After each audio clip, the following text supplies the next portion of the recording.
This anime begins with Suzuki, also known as Satu. A 29-year-old gaming programmer runs to catch a train in order to get to his office and work on the weekend, but then everything turned upside down when he chooses to take a brief nap after working day and night and repairing endless bugs. He slept claiming sleeping is his sole freedom, but when he opened his eyes he was in another world. He initially assumed it was all a dream, but it wasn't. He also discovered that he is now a 15-year-old teenager. However, before Sata clearly understands his situation, an army of lizard men attacks him, forcing him to cast a powerful spell in revenge, and Sata wipes. By applying unique abilities, the mount might be entirely destroyed and his level is increased by 2 to 310, effectively maxing out a stat. As a high-level adventurer with a multitude of skills and no way back to reality, Satu is forced to live in this game world after beating the captain of the Lizard Man and obtaining the title of Conqueror of the Valley of Dragons. Sata still feels that everything is a dream. While sitting on the mountain, Satu was trying to log out of this game, and that's when he discovered his new magical abilities. He used a meteor shower at a distant place but was still not distant enough, and now he has to run or he'll die from the meteor shower he used as a test. Many ways he was still alive, and because of the high risks of the meteor shower, Sata decided to turn it off later. He changed into new clothes and drank some water. Rand took a nap. After the adventures in episode 1, Sadis saw a group of people fighting with Dragon. Their level was low and all of them were having a hard time defeating him. Seeing this, Sata jumped into the battlefield to save a girl and took her to a safe place. The girl thanked him for saving her life, and then they both introduced themselves out of nowhere. Two girls attacked Sata thinking he kidnapped their friend. Xena told them to calm down and also that Sata saved her life. Later they all get along and Sata got an idea of city and its traditions. Sata gets a room for his stay and says goodbye to Xena and her friends. Later he gets his paperwork done and gets a visa for the city that was valid only for 10 days. Sata booked a place for a stay and learned about the demon lord from the innkeeper. After eating his meals, Satu along with Martha went to Teta Avenue to get general items such as clothes and other stuff in the market. Sata met two dummy humans and saved them from bullying. Sata then bought some hair clips from Martha as a thank you gift, but we all know our MC is trying to win her heart. Both of them return home after shopping for a few more things. And Sata then eat a delicious lunch recommended by Martha. But when he went to sleep he realized he ate too much. Xena meets Satu and tells him that she has no work today. So she wants to show Sata the beauty of this city. Sata smiled, then agreed to go with her. After buying said patties, both of them sat in front of the fountain and enjoyed their treat. And by the way, it pretty much just looked like a date. Xena showed everything to Santa when they ate almost every kind of food. After that, Xena takes Sata to a church where she tells them about a holy sword glows blue if a person who holds it is a hero. Later they meet Orna, a priestess that serves Perone, a goddess. Orna thinks of Satu and Xena as a couple and makes a cute joke about it that leaves both of our MCs blushing. Orna had an emergency and left, while Xena continued to show Satu her city. While traveling, Sata sees something terrible that made him sad. He saw people throwing stones at dummy humans, thinking that they are devils and hitting them as gods will see this scene, and jumped in front of them to stop the people from hitting them. Seriously, what is it with this ecchi and racism against dummy humans? It's unlike every one of them. Satu immediately searched for the master of these dummy humans and exposed him in front of the people who were throwing stones at the dummy humans. Suddenly, a demon forced himself out of the body of the accused man and attacked everyone. Asada was trying to free the dummy humans. The escaped demon did something and trapped everyone in his master's cave. He is now trapped inside a cave and he must complete the mission to escape. In this labyrinth, Sata becomes the new master of the dummy humans and gives them names along with food, water, and clean clothes. Sata formed a team with Lisa, Toma, and Pochi and started his journey to escape this strange cave. Sata notices that Lisa, Pochi, and Toma are not getting any experience because all they're doing is obeying him. So to fix it, he starts ordering them to help him in killing the huge bugs. We all know Sata can kill these bugs even with his eyes closed, but he wanted his comrades to gain an experience as well. Honestly, Sata seems to be a pretty good guy. Starting to like him, their level eventually increased after they had defeated many bugs together. Sata then gave them food and ordered them to take a 3-hour nap. They all become more devoted to Satu, as he proceeded to teach skills to them. After walking for a while and killing lots of monsters, a level 40 undead beast appeared in. Satu was the only one who could defeat him. He is level 310 after all. After defeating the monster, he saved some people and gave Lisa, Toma, and Pochi orders to protect everyone from those strange slime-like monsters. Meanwhile, finds Xena and rescues her immediately. A group of soldiers found a treasure box. When they opened it, the demon who trapped everybody in this cave came out. Everyone tried to kill him, but in vain, and on top of that he summoned the demon lord, his master. And now the only person who can save everyone is Satu.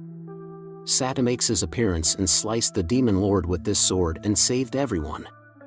Lisa, Tama and Pochi became the official slaves of Satu and everything is now perfect. Aerosol along with Lulu is presented to Satu as a slave. And Satu is confused about whether he should keep them as slaves or not. Sata ends up signing a contract and getting Ursa and Lulu as slaves. Now he has 5 slaves.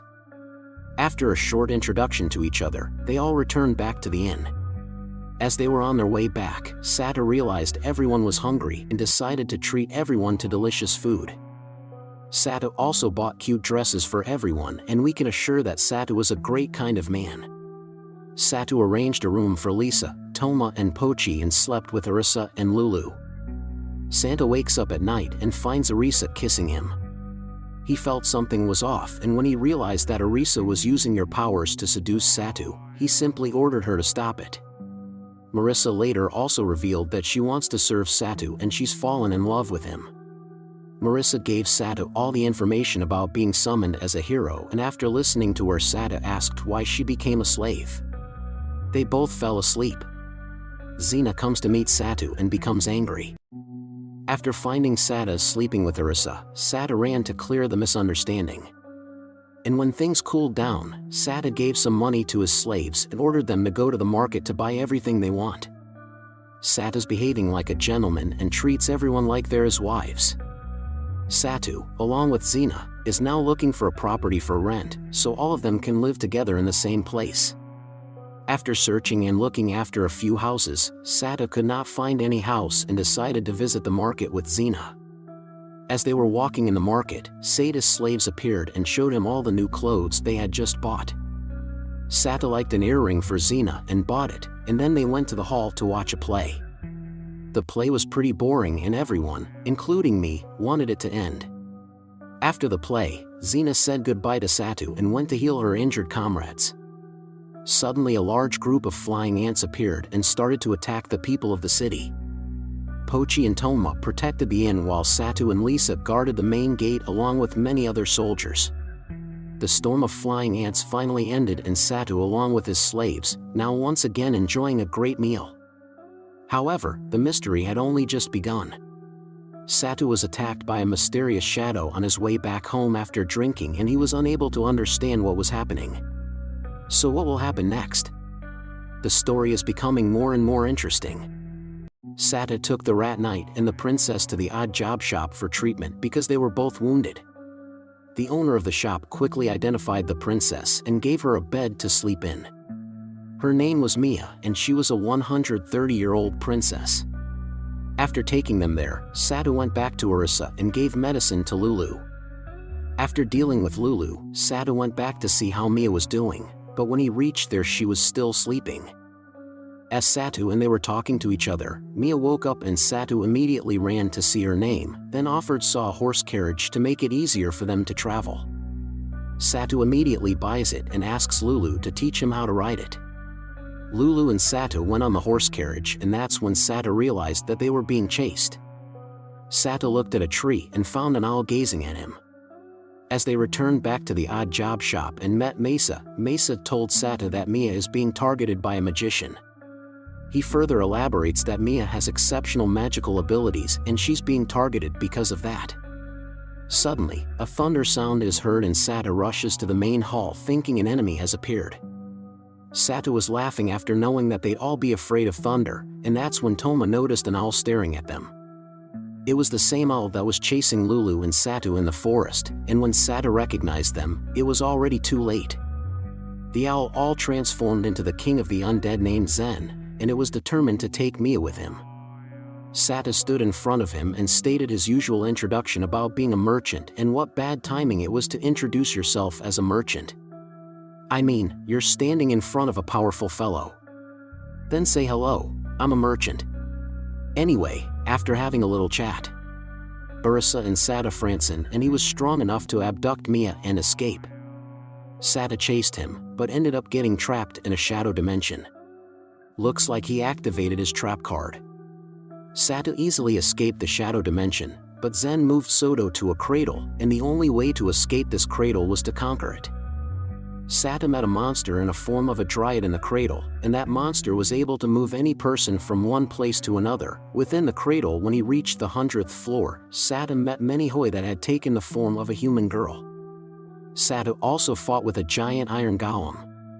Zen created and defeated him easily when he confronted Zen. After reaching the 200th floor, Zen promised to give Sata the holy sword and Mia, if he could defeat his whole army. Zen took Mia and went to some other place while Zen's army started attacking Satu. Sata fought them and defeated his army easily. You know, it's always fun to see the overpowered protagonist just obliterate things. Anyway, returning to the topic, Satu confronted Zen once more, and this time Zen was applauding him as promised, then gave Satu a holy sword and told him of all his tragic life. Zen also said that while he was reincarnated in this game, he was betrayed by the ones he trusted the most.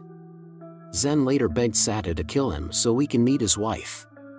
In the afterlife, Sata killed Zen and earned the title Undead Kingslayer. After the death of Zen, the cradle was about to be destroyed. So Sata rescued Mia, the dryad, and all the Humli by taking all of them out of the cradle. All the money decided to stay with Satu, but he can't handle that many girls at one time.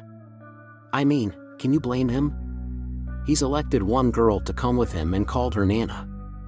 Sata reunites with Xena at the end and gives her the earrings he purchased for her. Sata then started a new journey to take Mia back to the place where she belonged. And now I'm waiting for the reunion between Satu and Xena. Sata's interest in this realm and his desire to learn more about magic are both growing.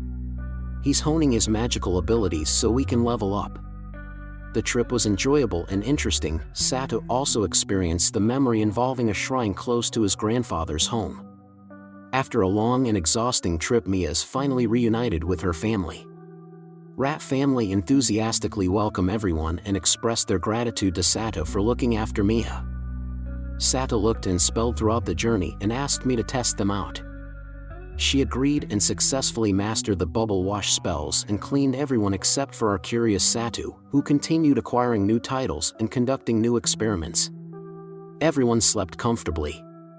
The following day, Sata went to an alchemy store to buy an elixir for some potions. But as soon as he entered, he was drawn to the magic scroll. Sadly, someone else had purchased all the magic scrolls from the store before him, so he must now make a direct purchase. Sata disguises himself that evening and purchases the scrolls from the same shop. Sata's obsession with these magical scrolls was solely motivated by his desire to develop his own abilities. Curious to discover the secrets of another sign of the forest, Sata crosses the barrier and is attacked by the soldiers. He then met Witch, who asked Satu to come to her house. She then teaches Satu a recipe to make a magic potion on the condition that he must deliver a letter to the city leader, named Barons.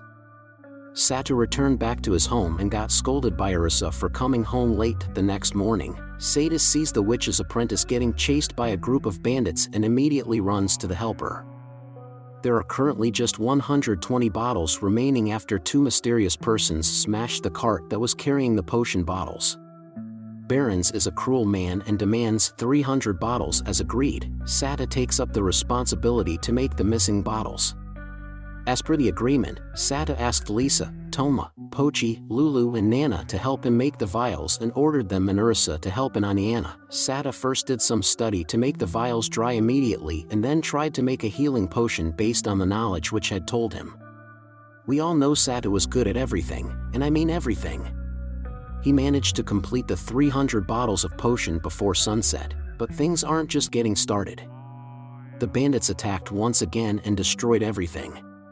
Satu already knew that something like this would happen, so he hid the potions before the bandits could destroy them. Satu once again visited the office of barons and he ordered Satu to leave the city immediately as he could never fulfill the order of supplying 300 bottles of healing potion. But we're talking about Satu, and this man can literally do anything. He managed to deliver the potions before sunset, but barons refused to sign the delivery note. That's when Count Kwana entered the office and said, "I shall sign it for you," the which exposed Baron's terrible acts, leading Count Kaya to dismiss him. Barons became furious upon hearing this and attacked Khan. Both of them were fighting fiercely until Sata came in and stopped Khan from killing Birkins.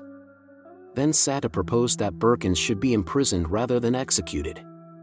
After taking charge of these situations and making everyone happy, Sata wrote a letter to Xena in which he detailed everything that had occurred throughout his travels.